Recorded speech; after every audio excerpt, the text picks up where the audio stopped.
layanan bimbingan dan konseling, terdapat beberapa teknik yang dapat digunakan untuk membantu konseli dalam memecahkan permasalahannya. Salah satu teknik dalam layanan bimbingan dan konseling adalah teknik storytelling. Nah, storytelling terdiri dari dua kata, yaitu story yang berarti bercerita dan telling yang berarti menceritakan cerita. Tujuan dari teknik ini adalah untuk membantu konseli mendalami perasaan dan mengkomunikasikan pengalaman dan perilaku mereka, serta dapat mengembangkan perkembangan bahasa, sosial, emosi, dan kognitif, dan juga moral.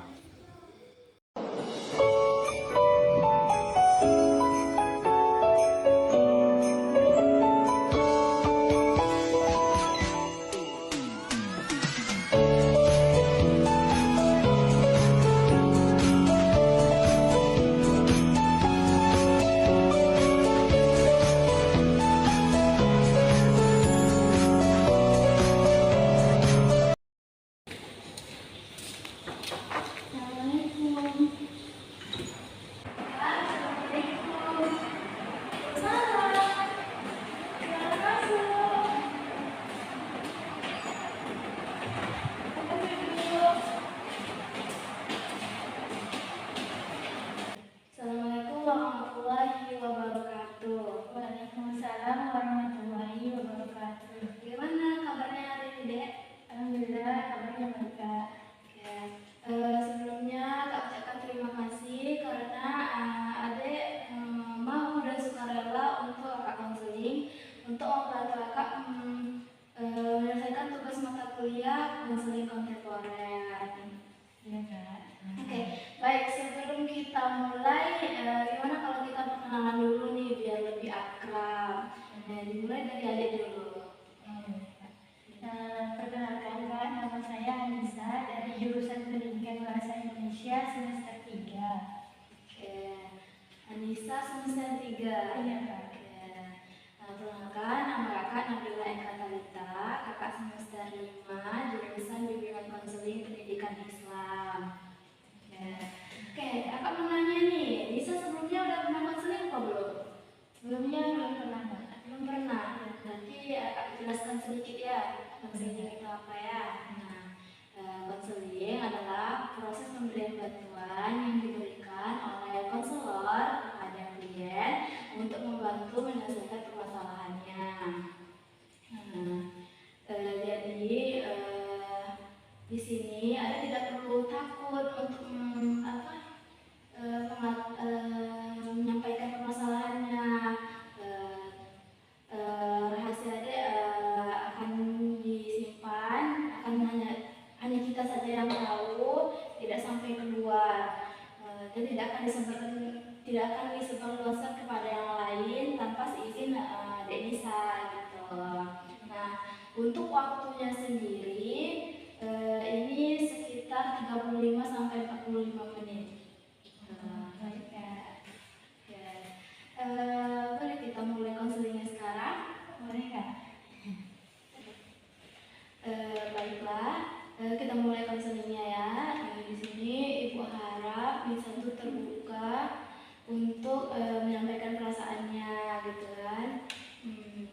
Menyampaikan perasaannya. Nah, apa masalah yang sedang Nisa rasakan sekarang ini? Masalah yang bisa rasakan sekarang ini bisa merasa takut saat presentasi di depan kelas, Kak. Saat presentasi di depan kelas. Nah, tuh kira-kira sejak kapan bisa mulai merasa takut presentasi di depan kelas? Kalau sejak kapan itu dari awal kuliah sih, Kak. Dari awal kuliah. Tapi sebelumnya bisa merasa takut itu karena ada pengalaman buruk waktu SMA gitu. Waktu presentasi, tapi ada kesalahan gitu saat menyampaikan. Jadi teman-teman itu menganggap itu lucu gitu, jadi mereka ketawa. Dari situ jadi waktu awal kuliah pas presentasi itu jadi ingat lagi sama yang dulu. Jadi merasa takut di awal kuliah tuh, presentasi jadi takut gugup. Berarti sejak SMA. Iya, sejak SMA itu Rasa takutnya. iya. Kalau pas SMP dulu? SMP dulu belum ada sih Kak, belum ada presentasi. Paling kalau SMP itu cuma maju ke depan kelas itu untuk hafalan, misalnya ada hafalan apa atau maju. Kalau maju-maju kayak gitu tidak takut? Enggak, karena itu dihafal gitu, jadi udah hafal gitu, jadi itu sih percaya diri aja gitu Kak. Jelas. Malahan bangga gitu, udah habis tampil tuh kayak lega, terus aku bisa gitu. Tapi kalau presentasi ini kan kita menyampaikan gitu ya Kak, jadi itu Takut ya. Nah, bagaimana perasaan Nisa saat harus maju ke depan untuk presentasi? Bagaimana ya perasaan Nisa gitu? perasaannya ya takut ya pasti ya Kak. Terus gimana ya, gugup juga. Terus rasanya langsung keringat dingin. Terus karena kayak gitu tuh jadi makin ini, suara kita juga makin susah keluarnya, jadi makin kecil gitu Kak. Nanti kan audiensnya pada makin memperhatikan gitu. Jadi makin rasa aku itu makin ini, terus gemetar juga rasanya. Terus berdiri itu juga makin gestur tubuhnya juga enggak karu-karuan lah gitu Kak. Takutnya itu gimana ya, sebenarnya bukan takut diinikan, takut salah menyampaikan materinya, tapi takutnya itu nanti teman-teman tuh lucu, takut ketawa gitu. Tapi memang yang saat kuliah ini belum ada sih yang kalau salah itu tertawa gitu Kak. Cumanya pasti kita tahu ya, pasti mereka menganggap itu salah gitu ya, lucu. Tapi mereka nggak ketawa. Tapi kalau yang waktu saat SMA itu ya kan Saat SMA ketawa gitu. iya, diketawakan, itu kan masalah. Setakut lah sampai sekarang gitu. Iya Kak. Gitu. Oke. Menurut Risa nih, apa yang membuat Risa tuh merasa takut tuh di depan tuh? Apakah karena tatapannya atau karena yang lain gitu? Iya, itu salah satunya juga karena tatapan teman-teman tuh ke kita. Terus apa lagi ya Kak?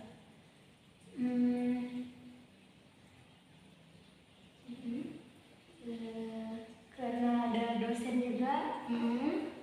Jadi ya kita kan berusaha Dan ada yang baik gitu. ya, terus menyampaikannya juga harus baik gitu. Tapi karena kurang percaya diri tadi tuh jadi sulit menyampaikannya. Terus kayak takut anggapan teman-teman tuh itu kayaknya dia nggak percaya diri gitu, atau karena Takut dinilai itu sama ya teman-teman. ada nilai buruk. Iya. Terus gimana ya, karena teman-teman itu kan presentasinya lebih bagus gitu ya Kak. Jadi kita jadi merasa kayak Minder. yang kemarin tuh bagus presentasinya, apa buruk gitu. Gitu. Ya, Rasa minder gitu gak sih ya? merasa Aku aduh gimana ini Iya, kemarin iya yang bagus. kemarin presentasinya bagus. Tapi karena nggak percaya diri, jadi nggak ini, materinya juga disampaikan tuh jadi lupa gitu kan. Terus gitu.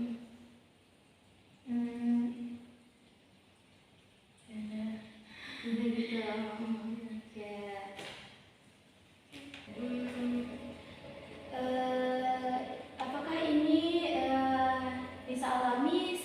saat di depan kelas saja atau atau bagaimana? Iya, enggak juga kak. Di depan kelas itu ya saya gugup. Tapi kalau misalnya saat duduk di bangku juga, misalnya saat mengajukan pertanyaan, saya tanya jawab pada kelompok lain yang presentasi, itu juga gugup, takut salah pertanyaannya atau takut dianggap pertanyaannya kurang bagus gitu. Terus saat misalnya menambahkan jawaban juga gitu kak. Itu dia sebenarnya berusaha untuk aktif gitu kan, karena dosen kan mengharapkan mahasiswa itu harus aktif gitu biar nilainya juga bagus. Jadi kalau saya diam-diam aja nanti nilainya nggak bagus gitu. Jadi ya diusahakan bisa aktif gitu. Tapi saat bertanya itu banyak, mikir-mikir banyak kan. Ditanya nggak ya? Padahal udah disediakan jawabannya itu sebelum mulai kelas juga udah disediakan pertanyaan. Tapi saat iya itu aja saat aja karena teman-teman juga banyak yang bertanya gitu kan. Tapi karena banyak yang tanya itu udah mereka aja gitu.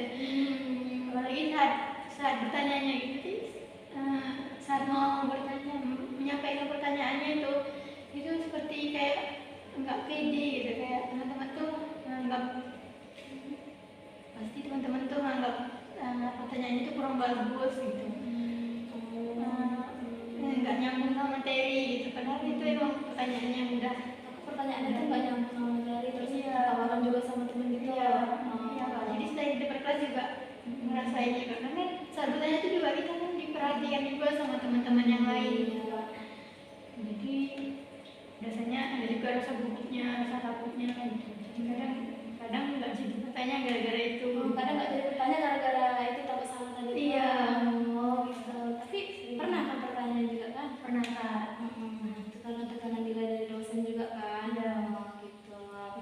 Nah, apa yang biasanya Nisa lakukan saat Nisa tuh gugup gitu atau takut bicara gitu? Apa yang Nisa lakukan? Tak bisa jadi depan, misalnya takut salah bicara, gugup, apa yang Nisa lakukan? Untuk mengatasi gugupnya itu ya kak. Biasanya gimana ya? Biasanya berusaha nenangin diri. Itu caranya biasanya jalanin tips dari guru di SMA dulu sih kak. Gimana tuh tipsnya? Karena itu yang paling berkesan menurut saya kak. Ini tipsnya tuh jempol kaki itu ditekan ke tanah ke bawahnya. Itu bisa biar kita lebih rileks gitu kak. Lebih ya begitulah kak. Lebih rileks ya, dari tekanan ke bawah. Tapi kalau tips dari yang lain juga pernah juga bisa terapkan. Misalnya kayak jangan lihat mata audiensnya, tapi lihat keningnya gitu kan. Tapi itu kurang ini juga menurut bisa kurang efektif di kalau bisa terapkan kayak gitu. Tentu aja masih merasa takut gitu, karena kita juga kadang ya terlihat juga karena teman-temannya juga banyak kan, cuma satu gitu. Terus ada juga yang kalau dulu lah ya, mungkin orang pernah dengar ya kayak anggap aja teman-temannya jatuh gol gitu, atau anggap aja ini semua kosong gitu, Tunggu kayak batu gitu. iya. Terus kalau dari dosen juga ada tipsnya itu dengan bawa benda kecil kayak pena gitu, itu bisa dipegang di genggam, itu bisa juga buat kita lebih tenang gitu kak. Itu sih yang biasanya bisa buat gitu. Cuman ya masih juga belum ini, kadang-kadang lupa juga kan kita nerapin kayak gitu ya, nggak ingat. Iya, kalau dari depan tuh kayak lupa semuanya gitu. Jadi masih aja merasa gugup walaupun udah ada tips-tips dari guru atau teman juga yang kayak gitu. Terus diantara tips-tips itu yang paling ampuh nih untuk Nisa apa? Indonesia yang paling ampuh tuh yang tadi yang nekan jari jempol ke bawah tuh. Itu yang paling terasa. Oke. memang benar-benar kita tuh nggak ini. Terus kalau pena juga sih Kak, kayak bawa pena kecil itu juga Hilangin sedikit Iya. rasa takut itu iya. ya. Tapi kayaknya rasanya kurang gitu karena teman-teman tahu gitu. Iya. Ini ngapain dia bawa pena gitu. Terus bagus juga sih kayak cara jelasin kayak gini. Menggenggam dari mana tangannya, gini kan kadang gemetar kan. Iya, Kalau untuk hilangin gemetar pakai Iya, kalau yang misalnya kayak gitu gemetar gitu. Cara menyampaikannya itu. ya. Terus ada nggak dukungan teman gitu, misalnya yang membuat Nisa tuh lebih merasa tenang gitu. Ada nggak dari teman gitu, teman dekat atau apa? Ada Kak. Kalau teman yang saat kuliah ini, dia cuma kayak misalnya udah siap tampil nih, itu cuma, wih keren tadi presentasinya ya. Padahal kita tahu itu buruk gitu kan. Itu bisa sih membuat kita lebih ini. Tapi kalau yang lebih menyemangatinya dulu waktu SMA, itu ini teman dekat ya Kak. Jadi dia emang orangnya percaya diri, terus mudah bergaul juga. Tapi kami emang selalu berdua, bertiga sih Kak. Teman-teman tuh kayak karena saat pengalaman Nisa ditertawakan itu presentasi di depan kelas saat SMA, itu dia langsung nggak apa-apa, itu udah bagus gitu, nggak usah merasa Takut gitu. ya merasa takut lagi gitu. Itu sebenarnya gimana ya, Itu juga bisa menenangkan Nisa. iya bisa juga Pak. Tapi masih aja kayak Masih aja, kalau gitu. sementara ya kayak ngilangin saat itu juga bisa gitu. Kayak gini dia bilang, nggak apa-apa Nisa, itu lebih percaya diri aja lagi gitu. Itu masalah itu semua orang pasti pernah buat kok gitu ya. Jadi nggak usah ini lagi gitu, pokoknya coba aja lagi gitu, terus aja coba. Nanti pasti berani kok gitu. Itu teman Nisa tuh memang orangnya kayak positif gitu kan. Kadang sih juga bingung ya kenapa dia bisa kayak gitu orangnya.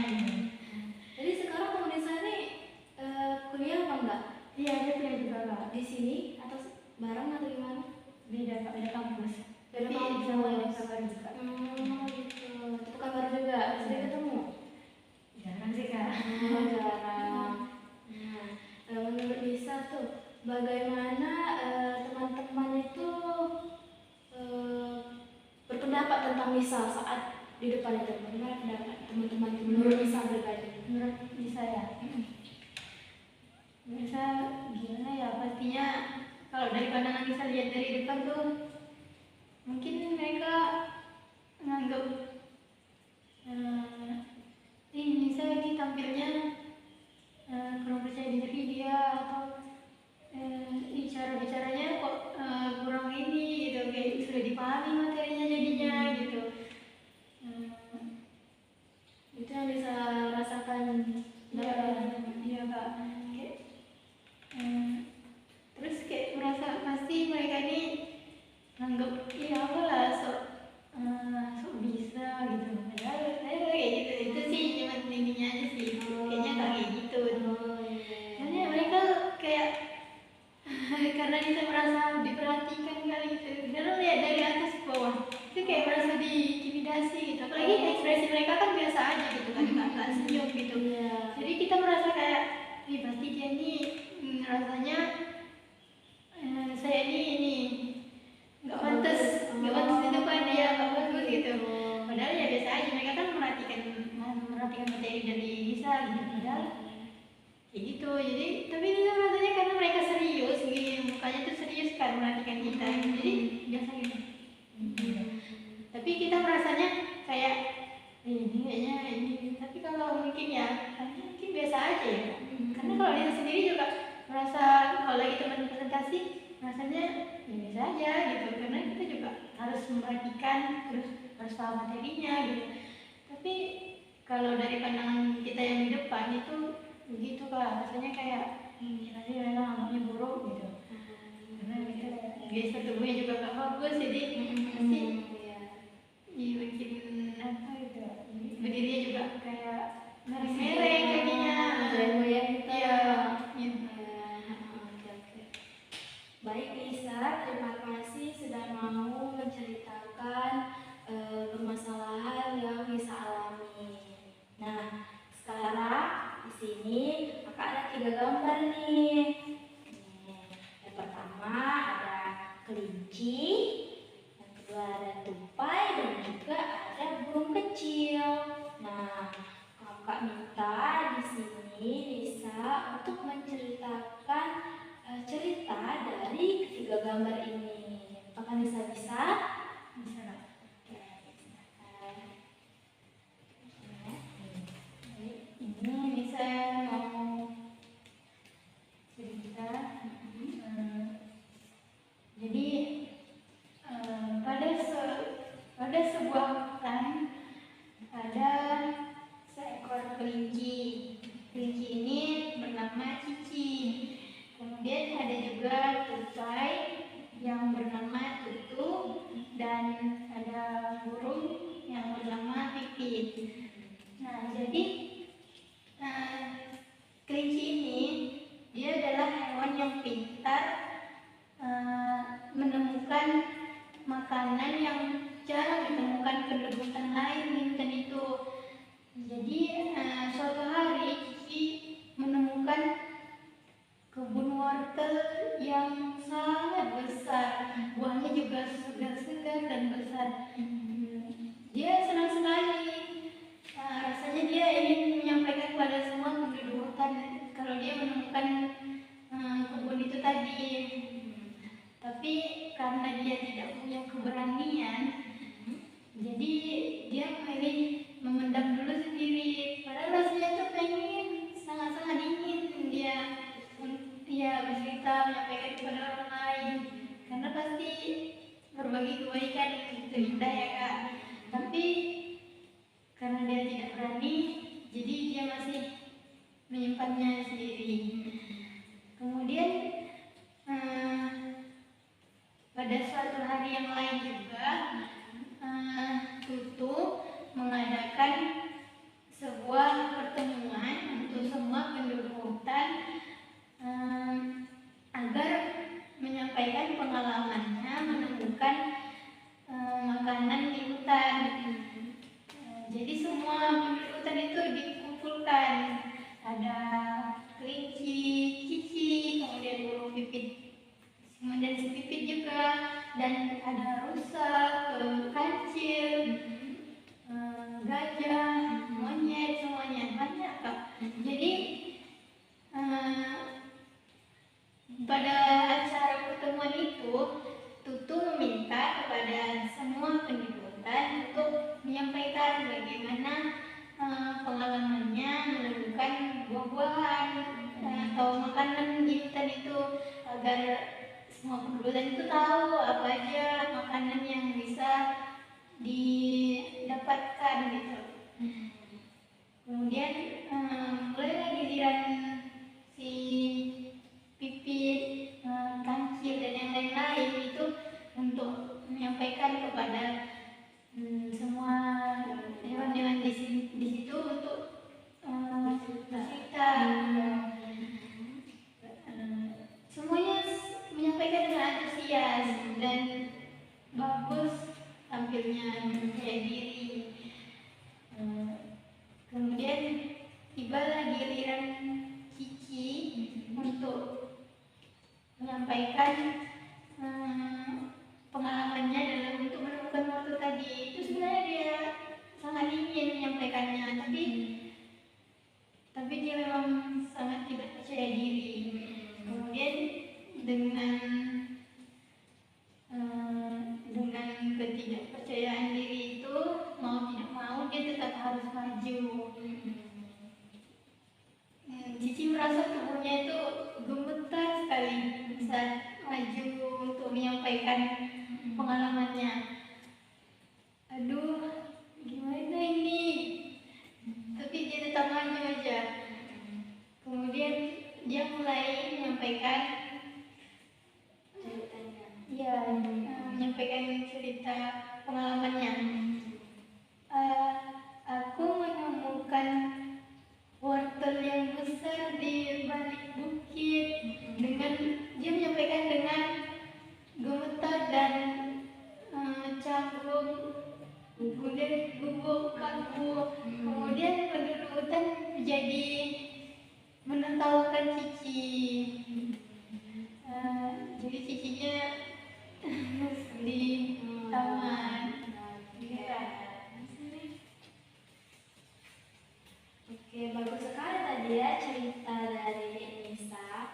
Nah, kira-kira menurut cerita Nisa tadi, apa yang membuat si kelinci ini takut berbicara dengan teman-temannya di hutan itu?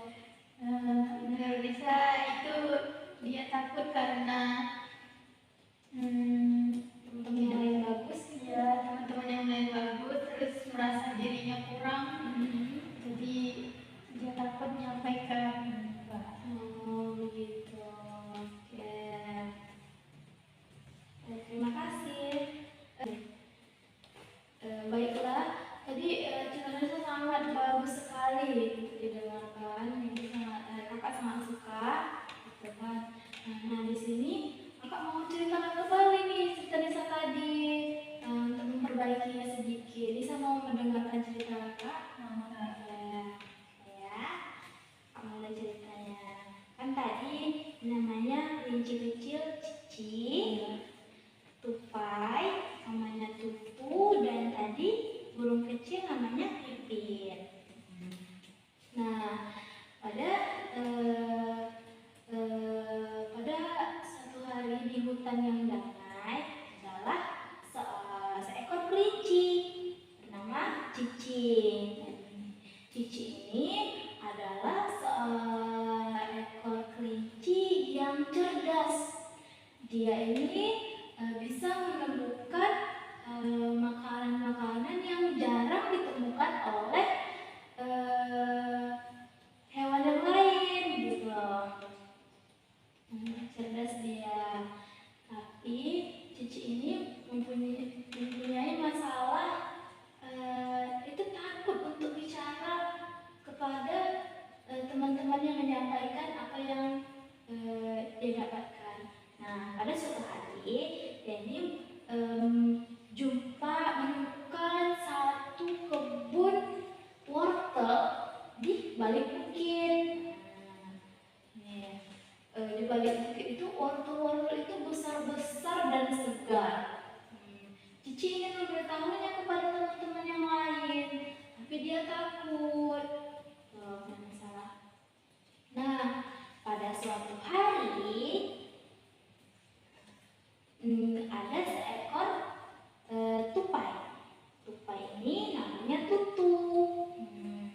Tutu ini mengundang seluruh hewan-hewan di hutan, mengadakan pertemuan gitu untuk berbagi pengalamannya dalam mencari makanan gitu, untuk membantu teman-teman yang lainnya juga. Nah, tibalah saat mendengar itu kelinci gugup, takut dia. Nah, tibalah hari yang telah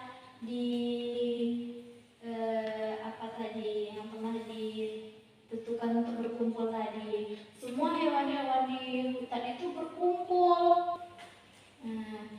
Dan satu persatu dari mereka menyampaikan pengalaman mereka. Tibalah si Cici untuk menyampaikan pengalamannya.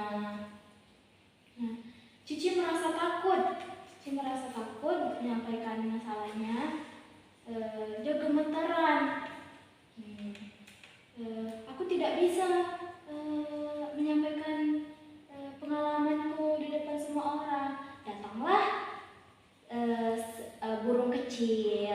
burung kecil ini adalah sahabat si Cici, namanya Pipit. Tidak apa-apa Cici, kata si Pipit. Kamu pasti bisa.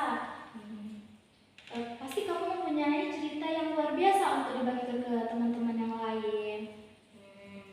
Dengan ragu-ragu, Cici pun maju ke depan karena disemangati oleh si Pipit tadi. Dia mulai bercerita mengenai pengalamannya tadi. Pengalamannya saat pengalamannya menemukan kebun wortel yang sangat besar. Gitu.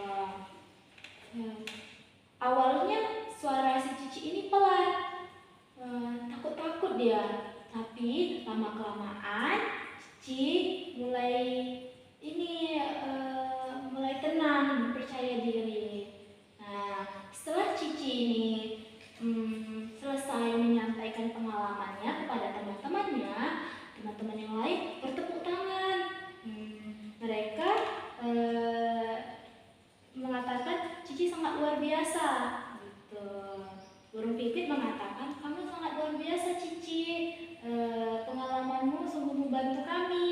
Gitu. Nah, karena kata-kata dari teman-temannya si Cici ini merasa percaya diri dia. Walaupun ceritanya tadi dia merasa masih kurang, tapi karena dukungan dari teman-temannya, dia merasa percaya diri. Gitu. Dan Cici berani untuk menyampaikan dan tidak takut lagi dalam berbicara. Seperti itu, tamat. Nah, dari cerita tadi nih, apa pesan moral nih yang bisa dapatkan dari cerita 3 karakter ini tadi? Pesan moral yang bisa dapatkan tadi, kita harus lebih percaya diri dalam menyampaikan. Jangan berpikir yang buruk-buruk dulu, yang penting sampaikan aja dulu.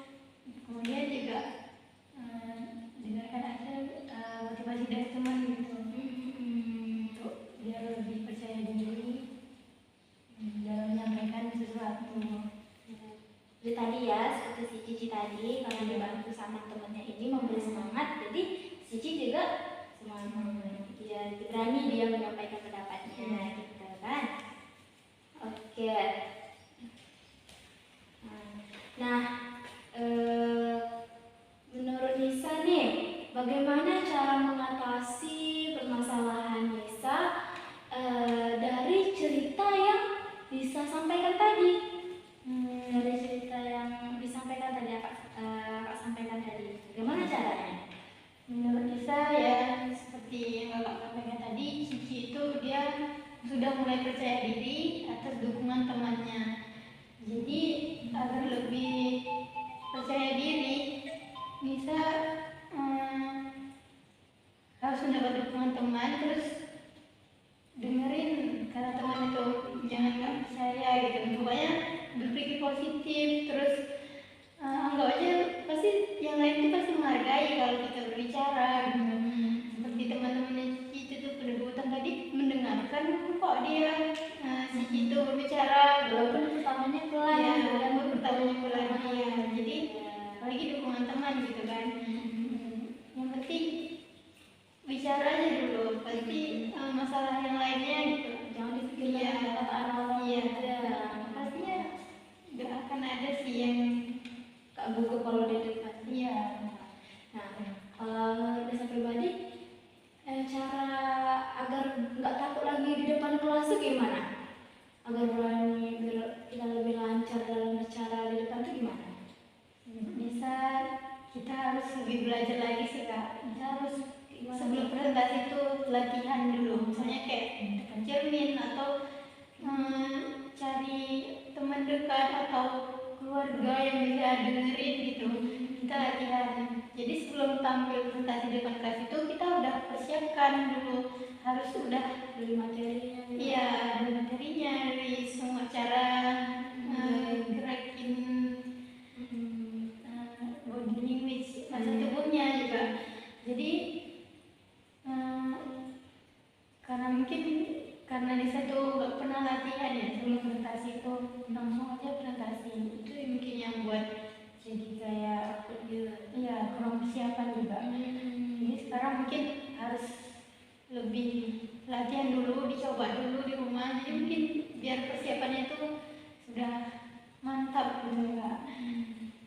Nah, ada motivasi lain nggak untuk bisa lebih bisa itu lagi ke depan, lebih bagus ke depannya saat presentasi itu? Ada Kak. Nah, bisa ceritakan? Akhir-akhir ini ya Nisa ada lihat COC dari ruang guru untuk sebuah seperti perlombaan dari antara mahasiswa dari kampus yang berbeda.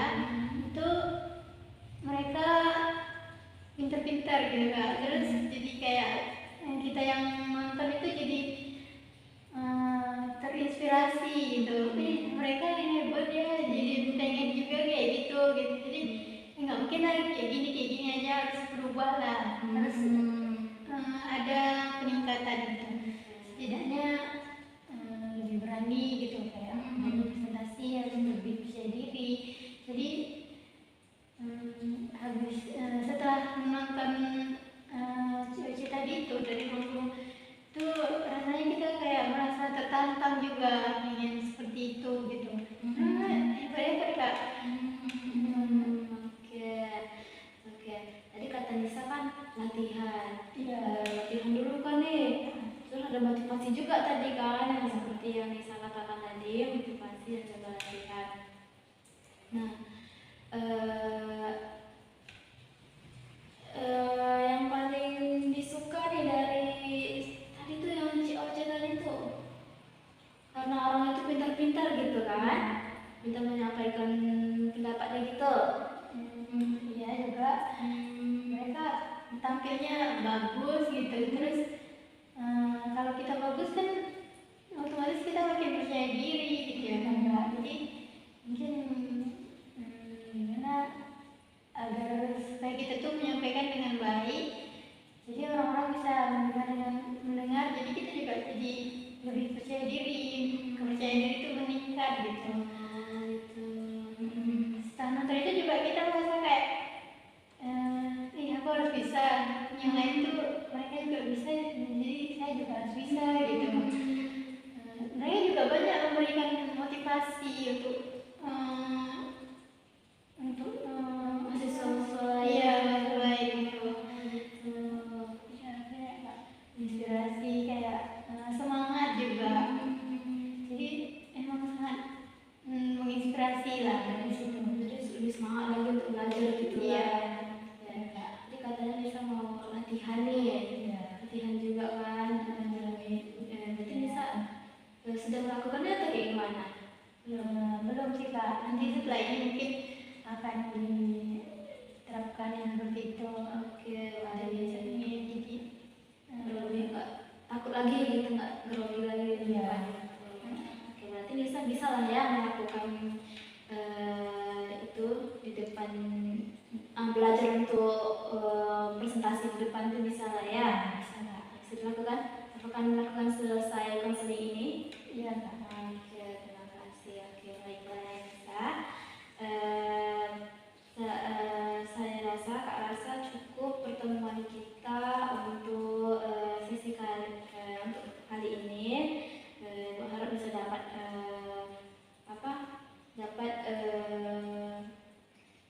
menerapkan apa yang kita bahas tadi setelah konseling ini, dan bisa menjadi lebih baik lagi ke depannya. Oke. Bisa, terima kasih atas